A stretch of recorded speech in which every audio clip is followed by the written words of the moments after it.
Have you checked out ChevetteReport.com? It's the newest cigar media outlet to keep you in the know with all things cigar lifestyle related. From press releases to reviews, we have it all covered. Be some of our first members to join ChevetteReport.com and be a part of the next step in the cigar culture.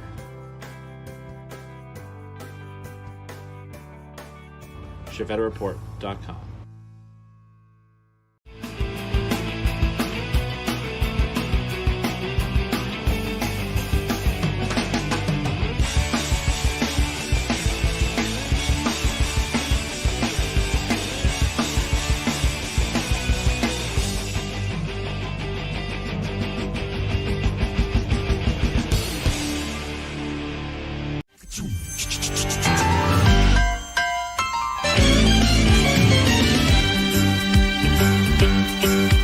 It's a rare condition this day and age to read any good news on the newspaper page. And love and tradition of the grand design, some people say, is even harder to find. Well, then there must be some magic clue inside these gentle walls. 'Cause all I see is a tower of dreams, real love bursting out of every scene.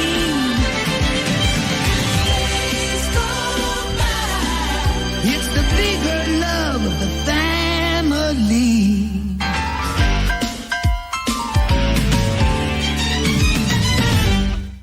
What is going on, everybody? It is your boy Chief with Chief Talk with ChevetteReport.com and all things Chief Talk. Welcome into the show. Hopefully you have had a fantastic week. Welcome in Fireborn, Banker John, Mac Bergson, Cigar Pop. Who else is in here?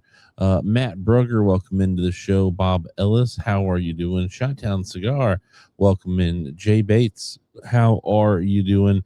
Banker John, already hit the like button, everybody. Sorry, I just immediately got a fun case of the hiccups. What's going on, the 315 cigar aficionados? Hopefully you are having a good evening. Hopefully you all are having good weekends. Focus. Am I out of focus? Maybe. I don't know. I'm pixelated and out of sync. I think we do have a pretty bad storm rolling through our area. I know we're getting a lot of rain and winds and storms right now, and so there's a good chance that the internet connection is more than subpar. But that's probably going to be affected by weather. So unfortunately, if I remain pixelated and out of sync, which I shouldn't be too out of sync, because my microphone is wired into my computer via wire, so they should be both at the same time. If they are, just refresh the stream and maybe that'll clear it up. But I cannot control the weather, unfortunately. I wish I could. If I could, it would not be nearly as hot as it has been the past few days, the past couple weeks, honestly. Now we have had a couple days here recently that have been actually kind of nice. Some nice days of reprieve. But anyways, Cigar Pop says I'm coming through loud and clear. That's nice. At least you can hear me, right? You can treat this as a podcast instead of a vodcast type of dealio. So before we do get into the show deep, I do want to make sure if you are over on Facebook, make sure you like and subscribe, follow the channel. We are ever grateful for every little bit of piece of everything you guys do when it comes to liking, commenting, and subscribing. And then over on Facebook as well, liking and following the page. Sharing on Facebook is about the easiest and the most free way to get the good news of the Chief Talk out onto the webs. So we do want to push more people into the Chief Talk world because we love Chief Talk. We love the time that we have with you, that I have with you, smoking, drinking, and blowing the stress away, kind of sort of dealio. Hopefully, you guys have had a great week in the last week since I've seen you last. Tonight, I am going to be getting into this little 5e pack that got sent my way via Drew Estate. They sent us a little care package to say, hey, keep us on your mind. And obviously, we're always got Drew Estate on our mind. That's never anything that they never have to worry about in the sense of us forgetting who they are. But we do want to thank Drew Estate. Also, Natura Cigar for sponsoring Chief Talk every single week, making sure that we have the ability to be on the airwaves. Maybe this year we'll like boost our internet or something. Because I am kind of tired of our internet seeming to be crappy because internet affects live streams drastically.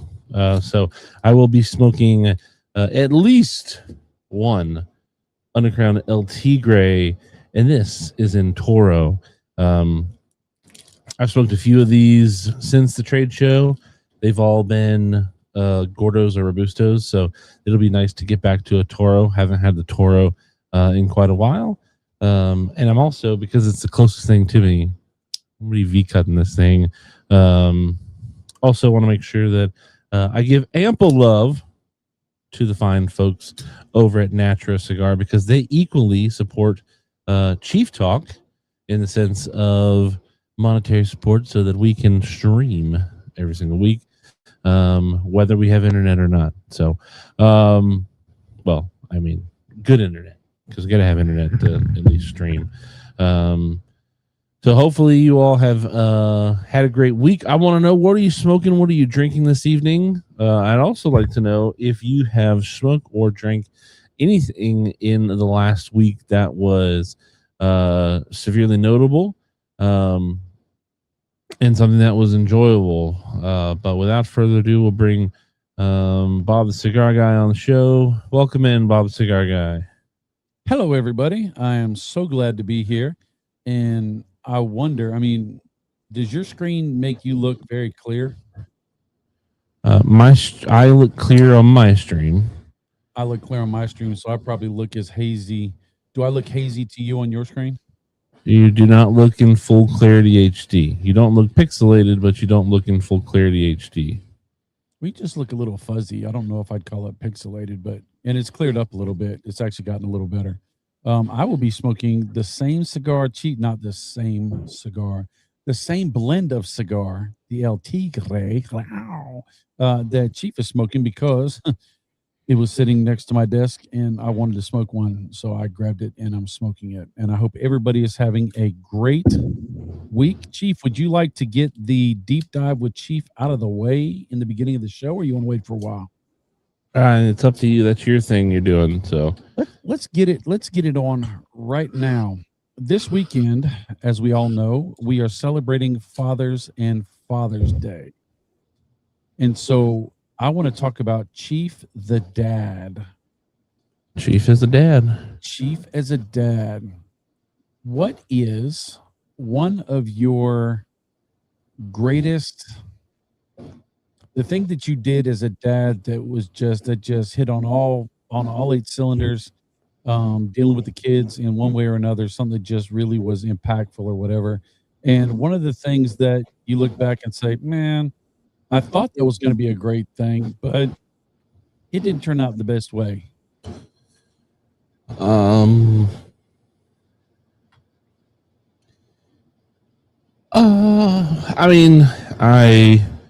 I thought I could take all 3 of my kids to Costco effectively a couple weeks ago by myself and not get into an absolute panic attack and freak out on my kids. But I did not do that well. Shepard did not want to ride in the buggy. And so because he didn't want to ride in the buggy, I didn't want to fight him on it. So I let him not ride in the buggy. And the kids did great. It was me that was kind of freaking out because Shepard was everywhere and I was everywhere. And then I lost my buggy. And then somebody was taking stuff out of my buggy because I thought I left my buggy. And I was like, hey, give me my stuff out of my buggy. I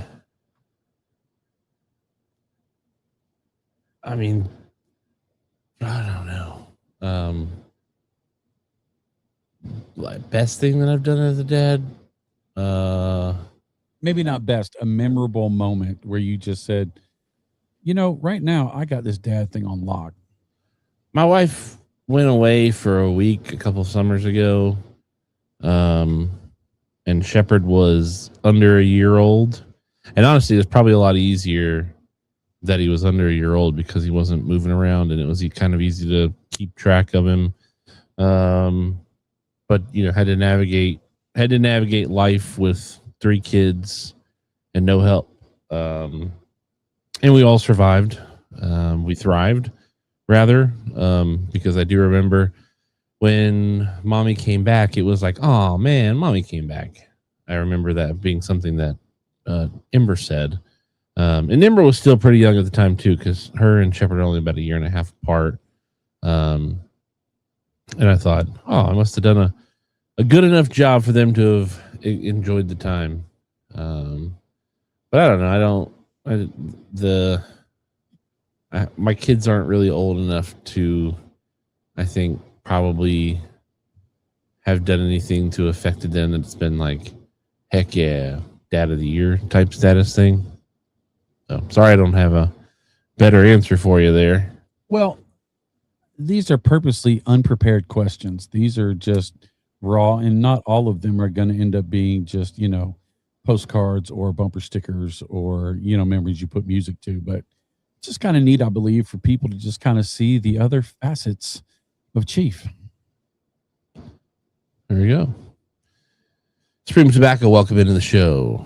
Banker John, Bob's computer is wired into the internet. I am not. I'm wireless. So he's gonna have a faster, quicker connection than I will. The 315 cigar aficionados, they missed you last week. You did not hang out with us last week. You were in the house sleeping. I was asleep before the show started. I've been pulling 12s every day, 12-hour shifts starting at 3 o'clock in the morning. I get up at 3 o'clock in the morning. And so it is, I eat my food, I clean up, and I go to bed. And we're going to be doing this for a while. I think I get a 3-day weekend. I think I get Saturday, Sunday, Monday off, and then we're just back at it. So I'm taking a risk by hanging out with y'all tonight. I wanted to hang out with y'all tonight. I wanted to be on Chief Talk and hang out with Chief and y'all. But I'm going to be starting to nod off here around 9:15, 9:30, I believe. Matt Brugger smoking a Dunbar Tobacco and Trust Me Curita Gorilla Gorda. Welcome into Bobber and Cigar. Welcome back to the show, Miss Diana Burns and Dan Burns on time. The Wonder Twins. Have you smoked anything in the last week, or for you, the last 2 weeks that was memorable, or you hadn't smoked before, or something you hadn't smoked in a while? When I went into the lounge last weekend, last Saturday, I grabbed 2 new to me cigars, but for the life of me, I can't remember what they were. So they must not have been. One was the Asylum, the new Tom Lazuka Asylum, which wasn't bad. It just wasn't. Now the blue band, right? The blue and silver band or whatever. Black and blue. Yeah. It was. I remember it was all right, but it just wasn't something that would stick out in my brain. And I have not been smoking cigars this week. I came in the studio on Sunday, shot videos, and I haven't been in here since an hour and a half ago. It's been that busy. So the Asylum Signature Series. It's the newest addition to the Signature Series. Black, blue, and white. Pretty band. I liked the cigar. I liked it a lot. It was good. It just wasn't great. It's a little more pricey than I think it's probably worth. The Toro, Robusto-ish is $16. The Toro is $18, and then whatever is in between is a $17 cigar. So I guess as a signature series, it's probably a little more rare. But Mac Bergson says, got to see Bob. He's the face guy of the channel. Cigar Pop says, my wife's home, so it's birthday cake time soon. Woo! Happy birthday! Happy birthday! Dan Burns says, Bob, did the first lady like the knife pick I sent to you? Dan, I got home. We had dinner. I came out here. I have not had time to sit down and share that picture with Sarah. I actually didn't think about it since I've just been on a swivel. But when I go in the house, she'll be up, and I will show her the pic, and I know she's going to love it. It's amazing artistry, that's for sure. From William Henry, the Said hands of Ian Burns. The first lady says he smoked a 250, and I didn't see it, Dan. You smoked an Angel Cuesta shade, I think, was the other cigar that you smoked. Maybe it was just a regular Angel Cuesta. No, it was the Angel Cuesta shade, and I didn't like it. Regular Angel Cuesta is great. I like the Solomon Vitola. Bob was smoking the Crowned Heads Cornetta. Ooh, I like the Cornetta. The Maduro is really good. I haven't had one of those in quite a while. Banker John is enjoying a Partagas y nada más with some Pappy gifted to me the other week. I smoked that Partagas y nada más last week before the show. I've got another one over here, I think, or I did at some point. Or maybe I smoked it or took it to work and smoked it there. I know I smoked one here last week, so maybe the other one's in my my personal humidor at the shop. It was a decent cigar. I'm not a Partagas fan, so it exceeded expectations, which is a perfect walk into tonight's show topic: cigar expectations. That's the title of episode 20 for this year. Cigar expectations. We've talked about in the past yard gars or ranking our top 10 cigars or whatever. So there's obviously some sort of expectations that we all have on cigars. But have we ever really talked about like kind of what goes into those expectations? And does an expectation before having the cigar, smoking the cigar, affect your overall opinion of the cigar once you smoke the cigar? And I will say for me, yes, resoundingly yes. And we will ask that question to Bob Cigar Guy, and we'll let him talk about it. I want to know you guys' thoughts as well as Bob talks. I'm sure there may be questions of like, well, what do you mean? Because that doesn't make any sense. And I will happily elaborate. But Bob the Cigar Guy does with cigar expectations, because I know you have expectations for cigars as a cigar reviewer. What goes into first question is, what are the expectations that you've set up for yourself for cigars? Do you have a checklist of expectations? Are expectations different for different cigars or different cigar brands or blends or leafs or whatever, based off of your past and history with those? Or do you just have a set standard expectation for every cigar every time, no matter what? That's a good question. I do have standards. I have expectations of any cigar smoke, and that would be the quads. Has it got good smoke? Has it got good draw? Has it got good burn? And has it got good flavor? Based on if it's a budget cigar, I'm not going to hold it to the expectation of having 6 or 7, 8, 9 different flavors. I'm going to expect it to be solid 1-2 note cigar, but the flavors taste clean. You can taste them, and they taste like what you would expect them to taste like. If it's there's 20 by the way. There's 20 by the way. Oh yeah, there is. With a more expensive cigar, a higher price cigar, I'm going to expect the flavor to be better. All of them ought to have good quality. If they don't good quality, they don't do. As far as expectations as well go, if there's a cigar that's been hyped up and that I'm looking forward to, if it's good, it's going to be great. But if it's not good, it's going to be the biggest dog rocket in the world because it didn't live up to the hype. I can't stand when media or manufacturers or whatever hype up something and it's really not hype worthy, right? It frustrates me. It's almost like lying to me. If you got a solid good cigar You don't have to say that it's the best cigar in the whole wide world. You just say it's a great cigar. It's a good cigar.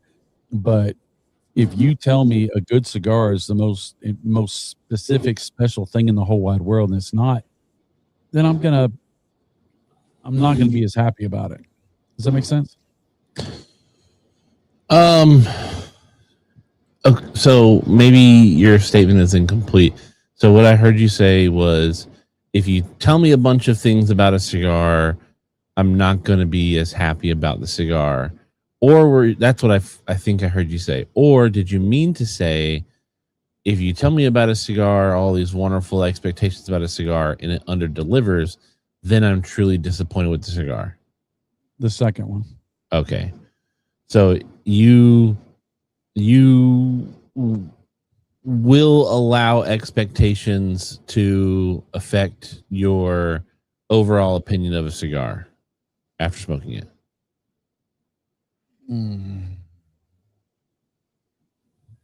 So for me, and here, let me dive into this, at least this part of the question first. For me, if a cigar is promised with high expectations, high claim, it's, anything that anybody ever says about it is wonderful, beautiful, perfect, and everything. And then I smoke the cigar and it is nothing like what somebody told me it was going to be. I am going to dog on that cigar and that blend and that brand harder than I would have if I had no expectations going into the cigar and just smoking it and not liking it. Case in point, Alec Bradley Magic Toast. When the Alec Bradley Magic Toast came out, every single cigar shop that I went to for 3 months after that cigar came out was, have you tried the Alec Bradley Magic Toast? It's a wonderful cigar. It's a fantastic cigar. It's the best cigar on the market. It's brand new. It's awesome. It's fantastic. It's wonderful.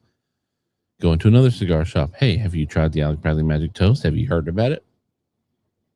It's a fantastic cigar. It's a wonderful cigar. It's the best cigar on the market. It's brand new. Blah, blah, blah, blah, blah. You go online. Alec Bradley Magic Toast. Alec Bradley Magic Toast. Alec Bradley Magic Toast. And so I said, well, shoot, man. Five sources can't be wrong. If you've got 5 people who agree on something, then you probably have something that's really good on your hands. So I grabbed myself 2 Alec Bradley Magic Toast, both of them in Robusto. I smoked the first one. Can't stand it. Not a fan. Think it's extremely underwhelming. Don't like the flavor profile. It burned fine. Construction was great. But construction is good, construction doesn't get as much of a marker for me. When construction is bad, we'll smoke another one. If that one's bad, now you're starting to get some hits and points. Because cigars should smoke well.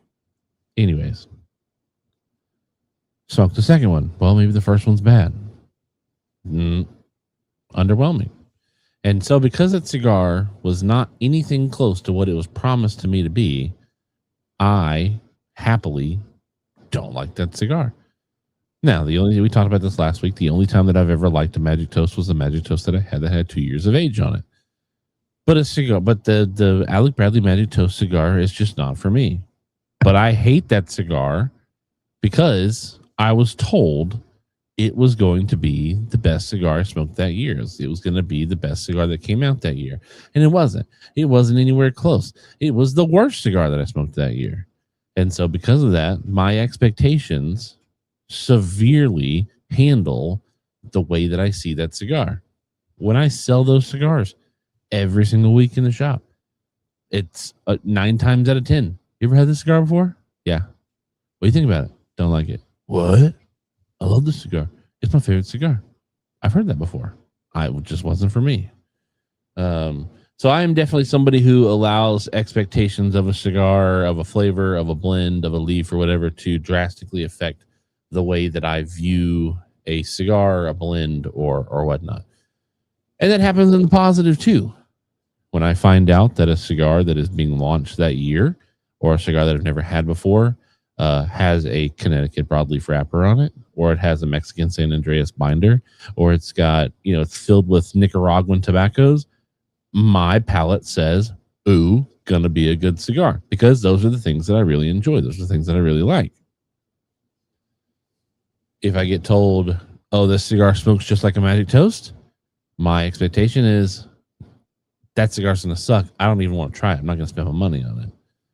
Now, there's a responsibility on my half and my part to still smoke things that people recommend because maybe they're putting me on game. But maybe it's just a cigar that I smoke and say, you know what? I'm just not a fan of this cigar. And palates are all subjective. But the fact that I was told by so many different people that the Alec Bradley Magic Toast was so good, and it wasn't, in my opinion, in my palate, I forever hate the cigar. You're talking about other things. While you're talking about that, I was thinking about, do I have any brand expectations? And I was like, in my head at first, I was like, no, I don't. But then just this year at PCA, Davidoff Avo came out with a new cigar. It's an incredible cigar. It's a great cigar, but it's not an Avo cigar. It does not fit that Avo feel. It just doesn't to me. It is a great cigar. I enjoyed that cigar a lot. I wish I had had more of them, but it just didn't feel like it had the right band on. It definitely did not come across as, it would be like getting a putting a Liga 9 blend right in the middle of Davidoff. It didn't fit. It was wildly uncharacteristically what they come out with. It would be like putting a sweet tip cigar right smack dab in the middle of a Padron section, right? A Padron coming out with their own acid. It's that it was wildly uncanny. But here's the thing, and I think it works for him.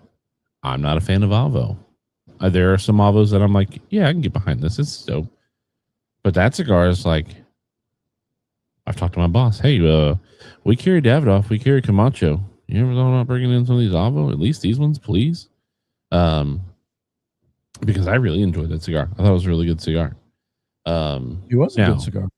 Barbon Cigar makes a really good question here, or asks a very good question here, and says, do you view the person that enjoys it differently after they tell you they love it? So this is how I feel. So the biggest time that I've ever had this phenomena with is with the Alec Bradley Magic Toast. I've been told by people that, certain cigars are really good or certain brands are really good. You should give them a shot, whatever. But the way that the Alec Bradley Magic Toast was hyped up, it was hyped up to me to be like God's own hand rolled this cigar, and it is the greatest creation to the cigar market, and it just wasn't.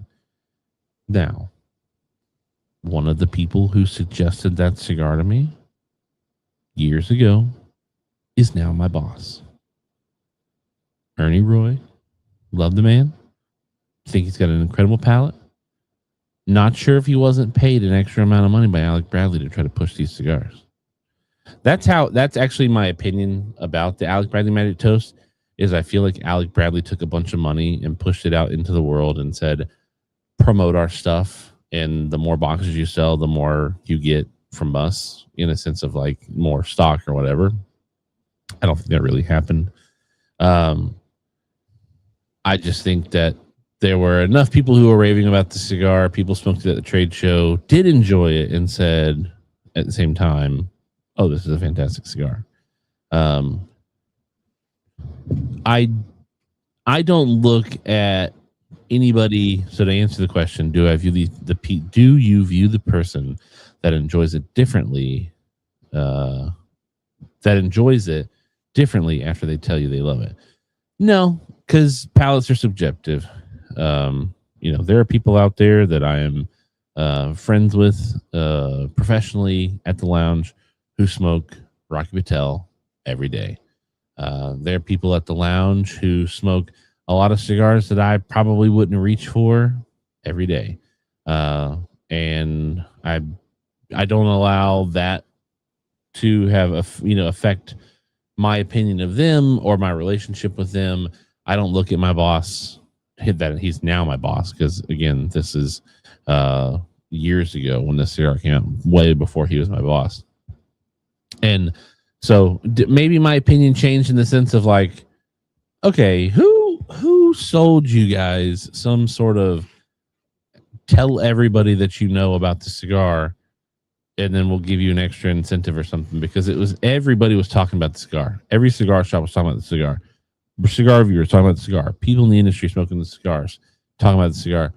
I just could not get on board with it. And I tried. I think I smoked 6 of them within, 3 months of the first time smoking the first one. And I just could not get on board with the cigar. And there are people who love that cigar to death. There's still people who come and buy them. I got a guy who comes in every week and gets 2 Magic Toast on Wednesday. He loves the cigar. And I love that for him. I love that for you. If you want to smoke Rock Patel and love those cigars, I am glad you are smoking those cigars. I am glad you are enjoying those cigars, because I love the cigar culture more than I love the cigar blends. I am more a fan of the camaraderie, the love, the relationships, the people being with one another and fellowshipping and, whatever, more than a brand or whatnot. If somebody comes in and has an El Septimo humidor and 12 El Septimo cigars, I'm going to welcome him in the humidor and tell him, hey, thanks for coming and hanging out with us. You made today a better place. Now, they start talking about how good El Septimo is and saying they're better than Fuente and Padron and all this bullcrap like Zaya says. All right, we might have to have a different conversation. I won't kick you out. I'll just embarrass you. All right, so let's see. Well, not to feed the conspiracy, but you're not unfounded in your statement that some cigar manufacturers, do the pay to play, because we have experienced that. We've had manufacturers reach out to us years ago, and they said, hey, we want to get a good review and we're going to pay you X amount of dollars. And I told them, basically, I said, well, I will do my best to give you an honest review of the cigar, and we will do our best, because I thought he was talking about we needed good production quality. And they said, no. I want you to say it's a good cigar. And I said, well, I'll say it's a good cigar if it's a good cigar, but if it's not, it's not. And so they chose not to go with us. And not 2 weeks later, I could count at least 5 media people that were online going, this is the greatest cigar in the whole wide world. And that made me take notice. So there is some of that going on. But any company that we support, they know from the beginning that we don't play that way. If it's good, it's good. If it's bad, it's bad. And we're going to say it one way or the other. So Fireborn says, Chief, if you hadn't heard the hype, would you have tried the Magic Toast based on the leaves used in the blend? So if I was going based off of leaves, I never go in the humidor and shop based off of leaves, country of origin, or anything like that. Usually I say that, but I mean, when you go by brand, obviously for the most part, you're basically going by country of origin and, blending, because True Estate uses a conglomerate amount of tobacco. Foundation uses this kind of tobacco, Dunbar Tobacco and Trust, Fuente, Padron,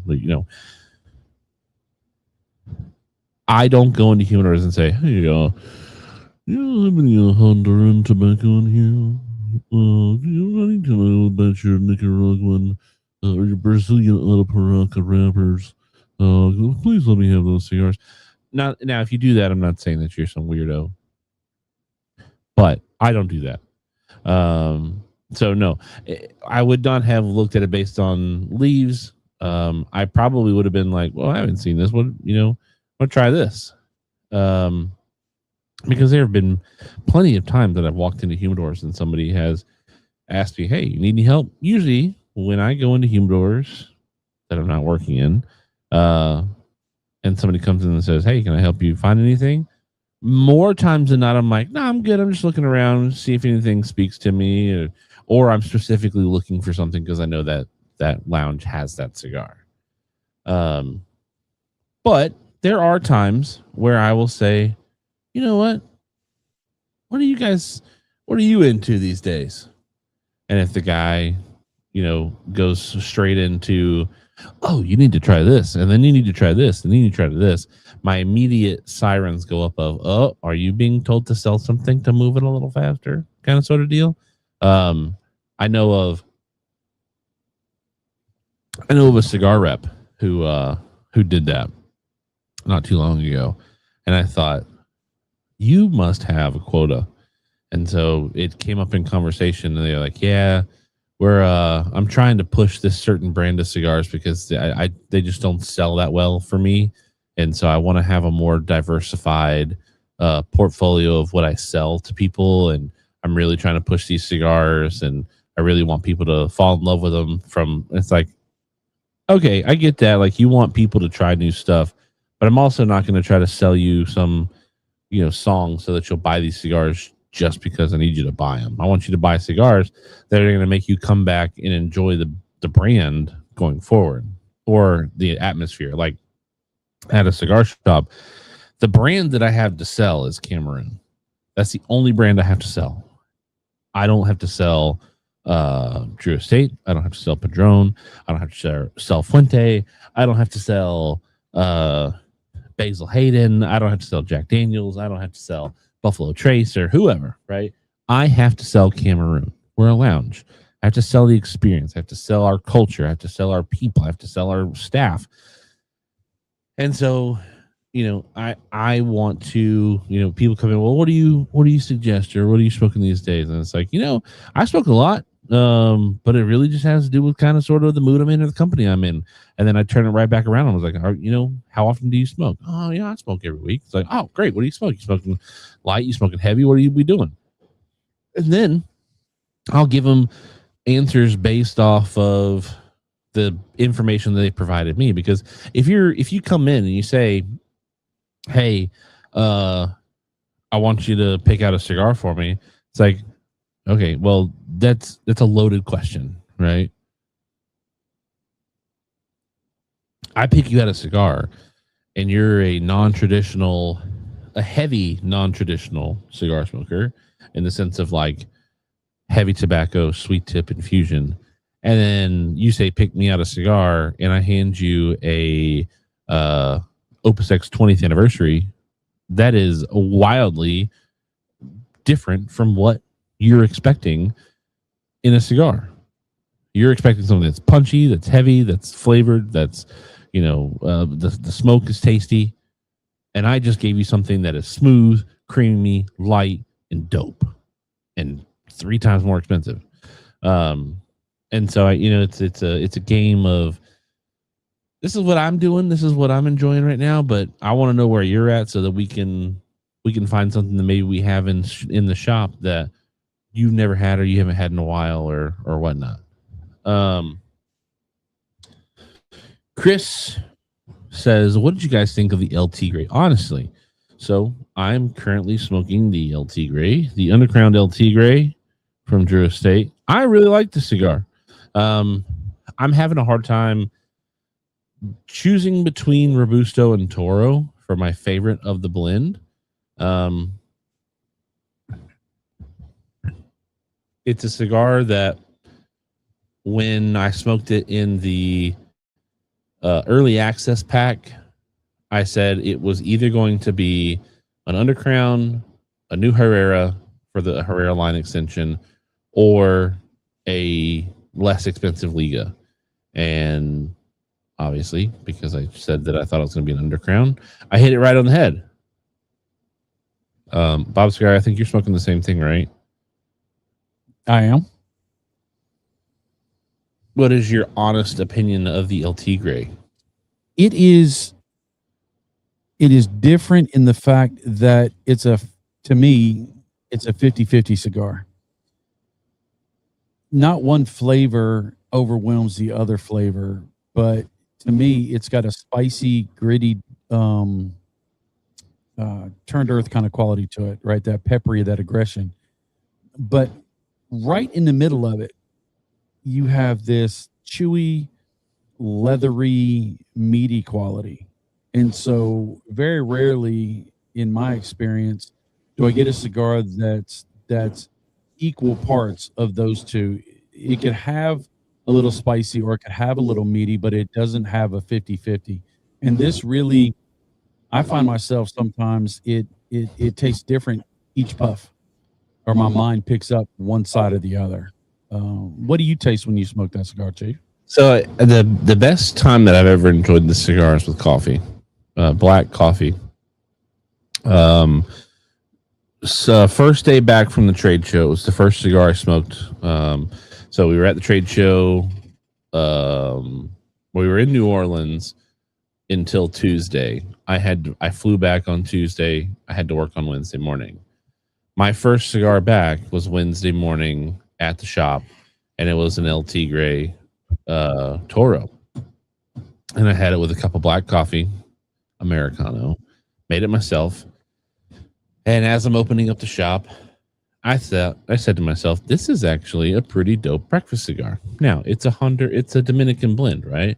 A lot of Dominican tobacco in here. It's a darker wrapper. Most people would probably shy away from this as a first early morning cigar. But this cigar, I think, balances well with the acidity in coffee because it is an earthy cigar. It is, you've got those spices in the sense, or minerals, not spices. You have that minerality to the cigar. And I'm pairing it currently with just regular Basil Hayden bourbon.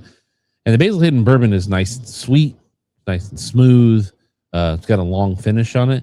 And it's not the best pair with the LT Gray. I think this cigar is a little too gritty to pair with a nice slow burn bourbon. It's doing okay with, I'm bouncing it off with the Dr. Pepper. Not bad, but I really enjoy this cigar with a cup of coffee. So I think, there's another cigar expectation, right? With, is this a cigar? I paired it, the first time that I smoked this thing with a band on it outside of PCA and really, really enjoyed the cigar was with the coffee. And now I'm not as enjoying it as much as I could be because I'm drinking it with a sweet bourbon. My expectation had set me up for a better experience. That's why I chose the Basil Hayden, because I actually thought because it went so well with coffee or standalone that it was going to go really well with bourbon, and it didn't. It's not. I'm still smoking it because I enjoy the cigar and I enjoy the bourbon, and I'm not wasting either one of them. But I'm a fan of the cigar. It's a solid cigar. I'm a sucker for box presses.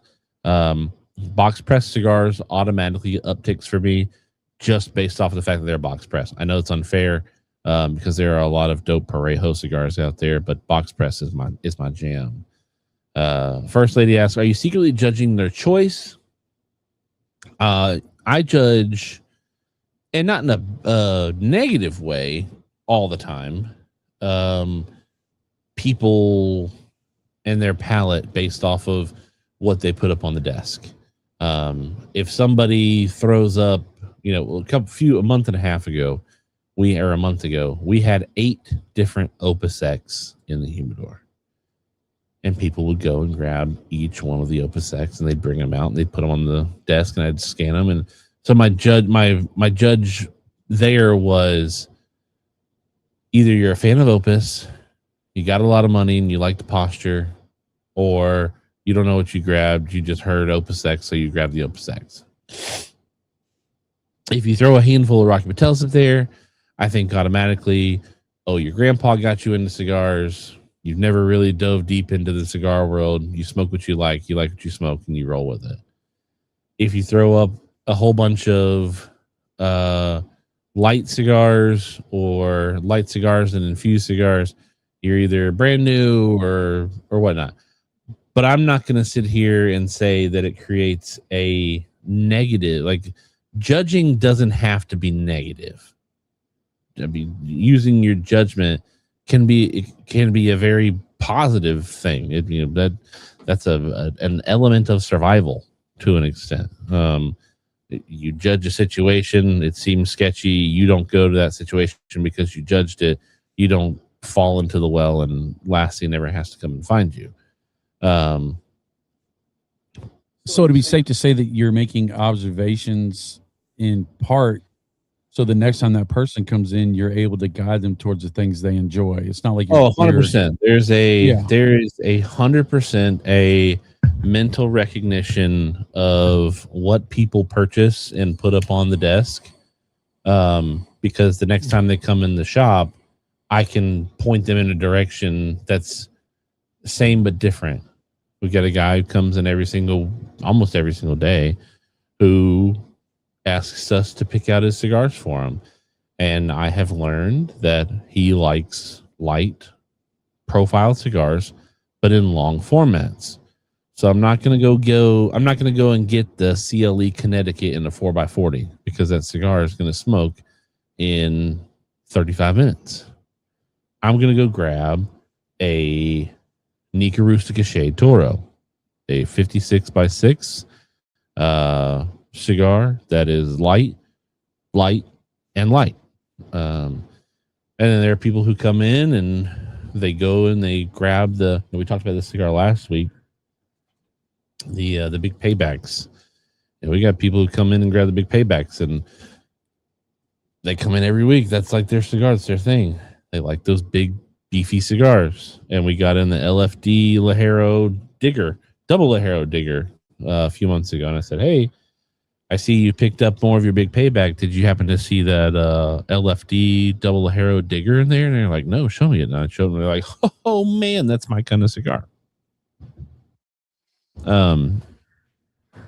So there's definitely a memory recognition, but there is, I mean, again, I'm happy to say there is a judgment going on, but it's not always, it doesn't have to have a negative connotation to it. Babos went back, tried them several years later, still not a fan. I wonder if that's in regards to the Magic Toast. Chris Wee says, absolutely, what may not be for me and someone else enjoys it, I don't knock it. Got something going on my nose. Mac Birkin says, I would take the money, but I'm easily bought. When you know the work and the passion that goes into these cigars as cigar enthusiasts, we appreciate it. And that's another thing too, that I kind of have to keep under quells myself, is like, there's a few responsibilities I have being attached to a cigar media company, and also as somebody who works in the cigar industry in the form of a tobacconist, right? If I dog on a brand enough, not that I have much sway or much pull within the cigar industry or even in the cigar media part of it, I could have a video that went viral or semi-viral or whatever, that I can be dogging on Rocky Patel, and there could be a whole bunch of people who say, you know what, screw up Patel, we're never going to smoke them again. And that's a very thing, that's a very real thing. Now, there are some cigar brands that I would happily sink with a torpedo, just because the way they carry themselves, and I feel like they're a pariah or a cancer to the cigar industry, El Septimo being one. Now, that doesn't mean that the people who work for El Septimo are terrible people. They would just be absolutely sad casualties in the sinking of a ship that deserves to go down. But there is a lot of passion that goes into it. There's a responsibility for that, for the love of the craft. And also, when you're in a very niche lifestyle and a niche group, it's kind of weird to see houses divided or, cards against each other kind of sort of deal. So I try to keep the quells to a minimum. Rocky Patel's more just a joke kind of sort of thing. Let's see. Dan Burton says, I got to find an LT grade shop near me. Yes, you do. Chief, is there any difference in this versus the early access one? No,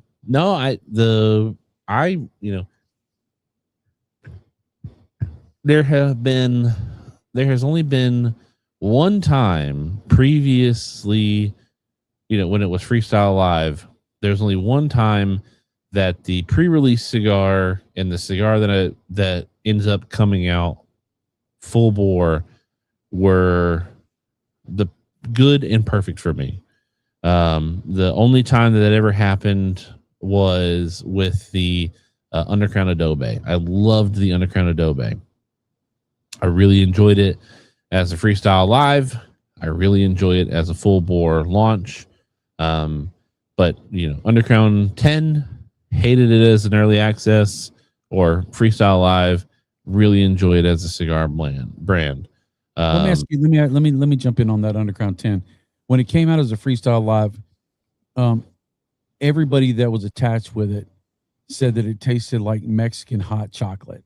There's more cigar expectations. And so when I smoked that cigar and it did not taste to me like Mexican hot, I was expecting it to be chocolatey with a little bit of spice, a little bit of raw to it. And Undercrown 10 is a great cigar, but it did not live up to the Mexican hot chocolate hype for me.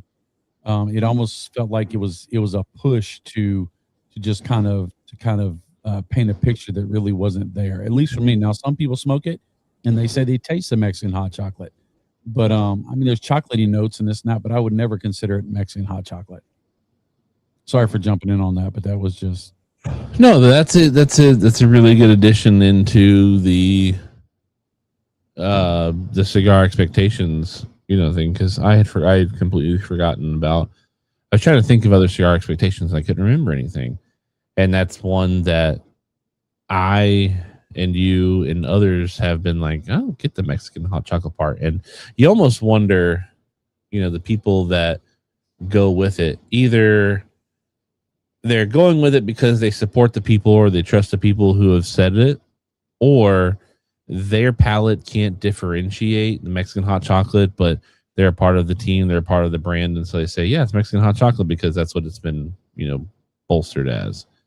Kind of like when you're a salesman and you find out that the stuff that you're selling is actually poisonous and really damaging, and they're like, hey, is this safe to put in my house? And you're like, yeah, of course it is, because your company is like, you better say it's good for the house because we need sales, kind of sort of deal. Not saying that anybody at True Estate was held under gunpoint and said, hey, you must say this tastes like Mexican hot chocolate.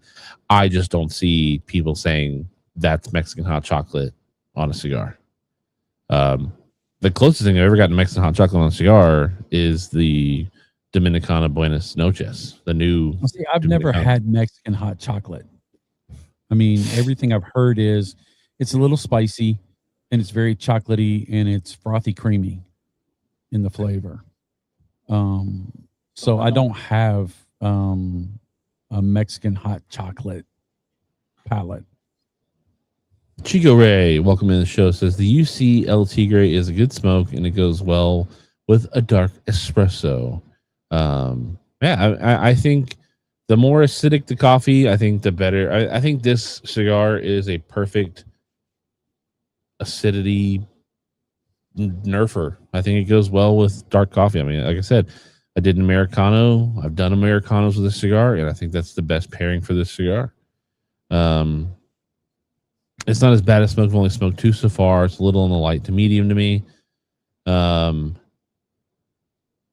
Magic Toast, same thing happened to me. Everyone hyped it up so much and I didn't like it. Diana Burns says it's finally cooler weather today, so after tonight's show, we are heading out to smoke our cigars. Nice. Bob Ellis likes some Rock Patel, but man, El Septimo is awful. Yeah. Bob Ellis, I love the UC10, but definitely not chocolate for me. No. Barbara and Cigar says there is chocolate notes in the UC10, but definitely not Mexican hot nothing. Have you ever actually had Mexican hot chocolate? How is it different from American hot chocolate? So deeper, thicker, spicy. Is my experience with Mexican hot chocolate. I've actually had a couple Mexican hot chocolates, and it's not a traditional over sugary, over saturated hot chocolate like you get from Swiss Miss, right, in the cocoa packs. Real Mexican hot chocolate doesn't have a taste. You add the cinnamon. I don't ever taste the spice and let it's added after. Bob Ellis likes to sprinkle chili powder in hot chocolate. Let's see. So I don't get I'm in agreement with Sammy Flo. There are some cocoa notes that come out of the Underground 10 experience. I think the Underground 10 is wildly a better cigar post Freestyle Live. When the Underground 10 came out in the Freestyle Live, I absolutely did not like it. Did not like it. Thought it was not great. And I think that's one of the reasons why I like it so much, is because as a full release, it was a better cigar for me. So because my expectation was so low on the cigar, I was wildly wowed by the fact that it was actually better than it was when I tasted it without a regular band on it. Which kind of also lends into another thing. Cigar brands and bands creating expectations for cigars as well. Agreed. When I see a Drew Estate band on a cigar, because I like most things Drew Estate, I'm going to expect to like that cigar because I like most things that are Drew Estate. When I see a Dumbarton Tobacco and Trust band on a cigar that I've never had before, I'm going to expect that I'm going to like that cigar because I like most of everything that Dumbarton Tobacco and Trust puts out. If I see a Rocky Patel band on a cigar, I'm going to think that I'm probably not going to like that cigar because for the by and large most part, I'm not a fan of the Rocky Patel blending profile. So what if you saw a cigar that is sub $10? That's budget. It used to be $5, but now sub $10 is a budget cigar. But it has a deeply embellished, highly metallic, much detail, opus. Let's think opus kind of expression of band, but it's on a $10 band. Do you look at it and say they put all the money in the band and not in the blend? Or do you just say, well, this must be a great band on a decent cigar, let me give it a shot? When I see ornate bands on cigars, I already wonder, is there something they're covering up? Whether it's $100 cigar, $10 cigar, $2 cigar, my thought process is immediately, all right, are we just going for something that's super decorative and fun to photograph and put on Instagram? Or are we trying to hide something and make it look like it's $1 million when it's actually a $2 turd? Most of the times when I see super decorative ornate bands, I'm pretty underwhelmed with the cigar. And so I go to think, there are some brands that I feel need to go to branding classes because I think they fall in love with making cigars. Whatever got them into cigars, but they fell in love with it. They love their cigars and they think, how can I sell this cigar? Well, I'm going to give it a name. I'm going to put some funky bands on here and people are going to love it because they want to see that in their humidor. I think the best looking humidor in the world is a humidor that is full of Cubans because the bands are iconic, they're recognizable, they're simple. There are some ornate ones, but they're simple.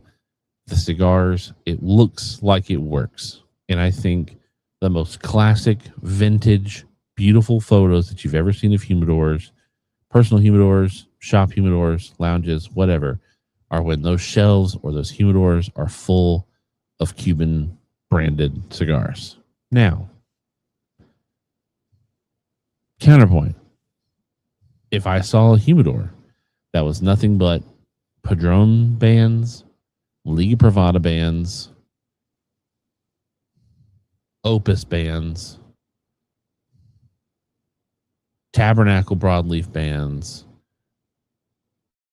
Dumbarton Sin Compromise bands, Dumbarton Mi Querida and Tricky Traca bands, I would think that's a beautiful humidor because the colors all work with each other, the sizes all work with each other. I am an eat with your eyes first kind of sort of person. And so, yes, bands drastically affect my expectation of the cigars. Chico Ray says, what's your thoughts on Foundation Night Commander? Not focusing on the money tag if possible. So I can't separate my disappointment with the Night Commander apart from the money, because the first super limited cigar that was break the bank kind of sort of cigar for Foundation was the Senator. $35 cigar, came out in 2021, 2022, 23, somewhere in that range. Fantastic cigar. Lovely cigar. Awesome story. A part of the tab, or a part of the boxing banding. It was just, the box was incredible. It looked like a sarcophagus. It had all the gold writing on it. It came in the, basically the crown royal bag. Like, our even better palate. Fell in love with it. I think it was my number one cigar of the year that year. And then they followed it up with the Night Commander at $10 more for the cigar. And I said, oh, that's going to be a dope cigar, because everything that Nicholas Melillo blends, for the most part, I pretty much love. It's $10 more than this is my number one cigar of the year last year. It's going to be a dope cigar. And then I got the cigar. Actually, Will McFall gifted me my first one, and I smoked it, and it was an absolute dog rocket. And then I went and I bought one because of $45, and I didn't have a job back then. I had my tax money, though. Got the cigar and just did not like it. And now I have smoked a handful of them because I have an employee perk with discounts,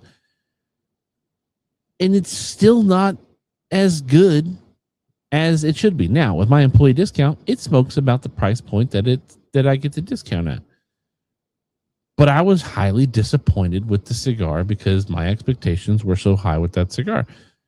One, it's one of my least favorite cigars Nicholas Melillo blends, and I love everything that Nick blends.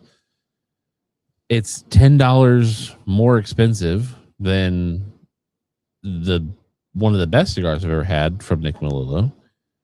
And so when the Foundation 10-year came out, I was super apprehensive about the brand because, boom, $40 cigar. Now, it's part of the Tabernacle series. I love the Tabernacle. It's got Connecticut broadleaf around it. I love Connecticut broadleaf. I smoked it. Freaking good cigar. And maybe that cigar tastes better to me because my expectations were so low for it because the Night Commander was a rocket. I wouldn't call it a rocket, but it was not. It's not a rocket. It just wasn't as good as I thought it was going to be. Right. I spent money and you have them in the humidor. And if I'm going to go spend that much coin, I'm going to grab a Senator every time, every single time. That Night Commander, the Watch Commander, just was not. It didn't do me like the Senator did. It was that cigar was fantastic. I think it was my number one of the year. That thing that's one of the few boxes that we've actually bought that I got as a gift. That's an amazing cigar. But and some people love the Commander. I mean, they think it's fantastic, and more power to them. It's just not what I expected it to be at that price point. We've had two Foundation events at the shop since I've been working there. We also did a hand-in-hand event with Foundation for the gun suppressor convention. And I have had long conversations with both my boss and the Foundation rep and said, I don't take it.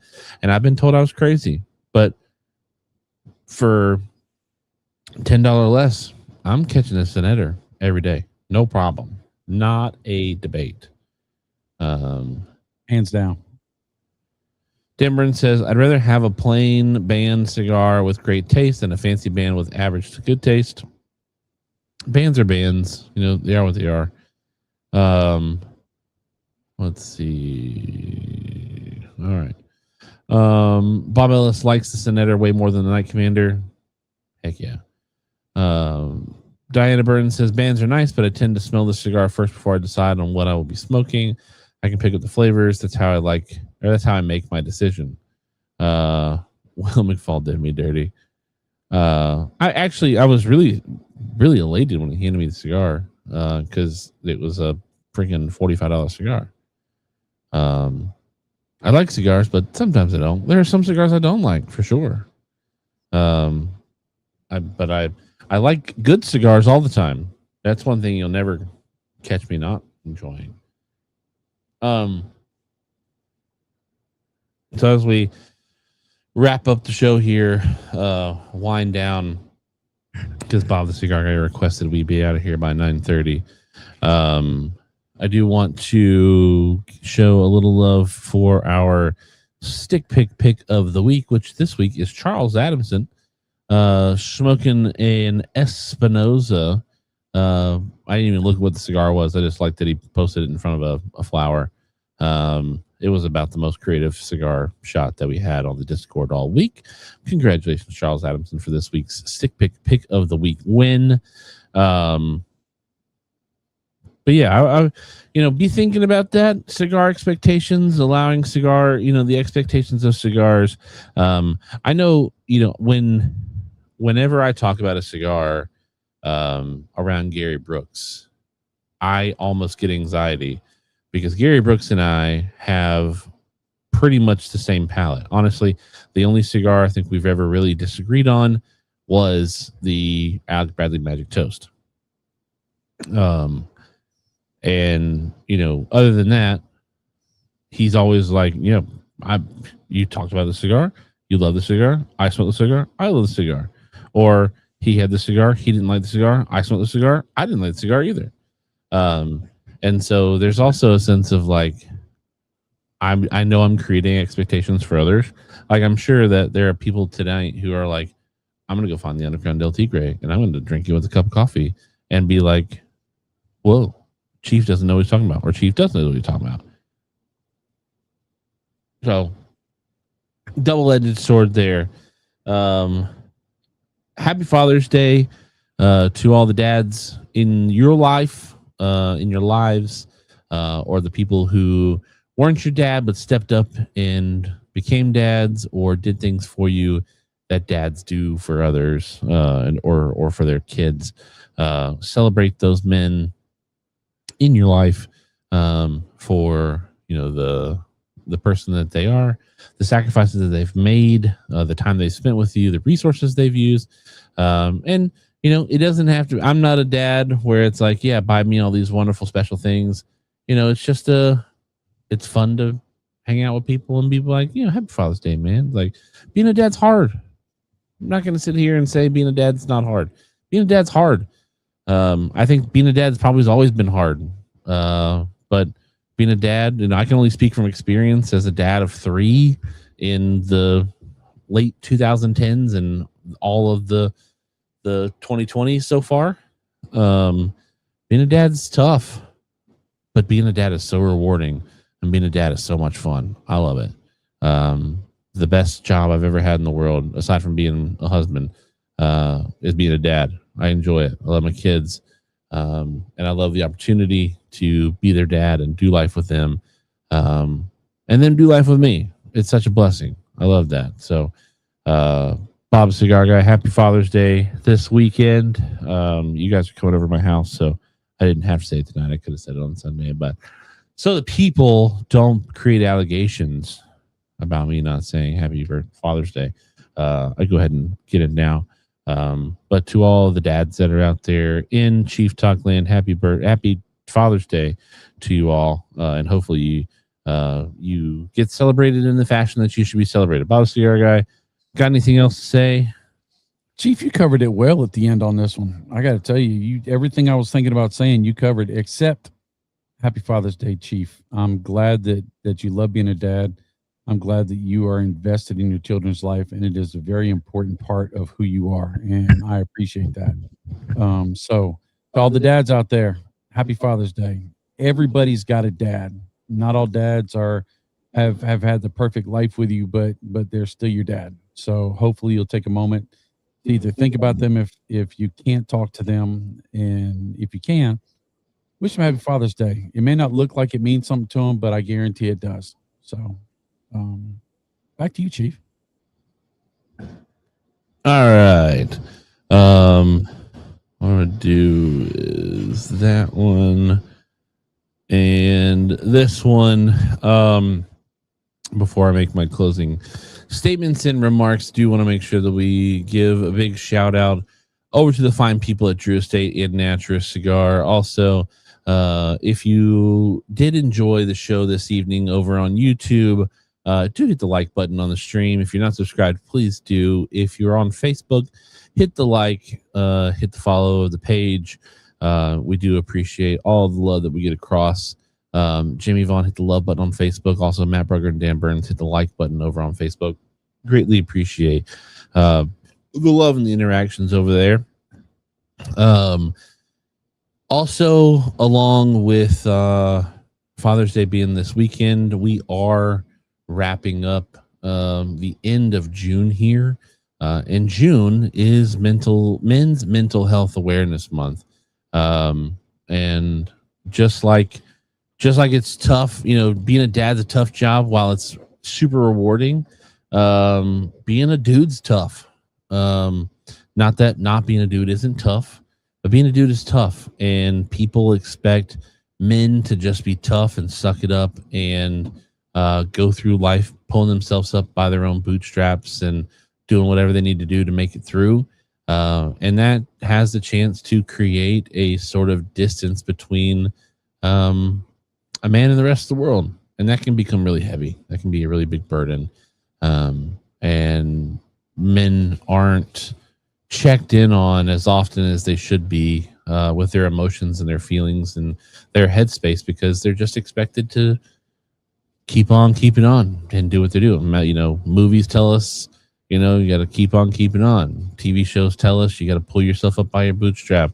Media tells us that, you don't have time to bleed. You don't have time to have emotions. You just have to suck it up and get it over with. And, you can sleep when you die.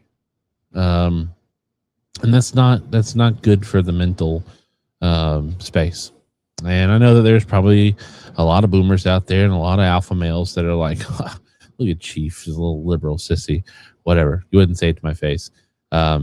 Take the time to take care of yourself. Take the time to find the people that you need in your life to make sure that you're level. And when you're not level, you have people around you who care about you and want to get you back to where you need to be, so that you can be here another day. Always feel free to reach out if you need anything. There's no judgment here. There's always a sense of, my expectation there is if you're going through something and you don't feel like you have anybody to talk to, I expect you to reach out to me, because I am always available. I'm always going to get back. So have a great week. Enjoy your Father's Day this weekend. Hopefully you guys are going to have some dope weather and get out and smoke some cigars. Smoke some good cigars. I've got some cool cigars stowed away for this weekend. Can't wait to smoke them. And without further ado, we're going to roll these credits and we'll see y'all next week. Bye-bye. Time to relax. Whew. Man, I'm beat. Whew.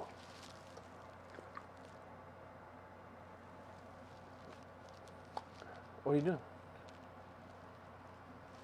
What are you doing here? Show's over. Go home. Go home. Show's over. What are you waiting for? You waiting for another show? This is a one-ticket entry. Go. Bye. Go. Go. Go.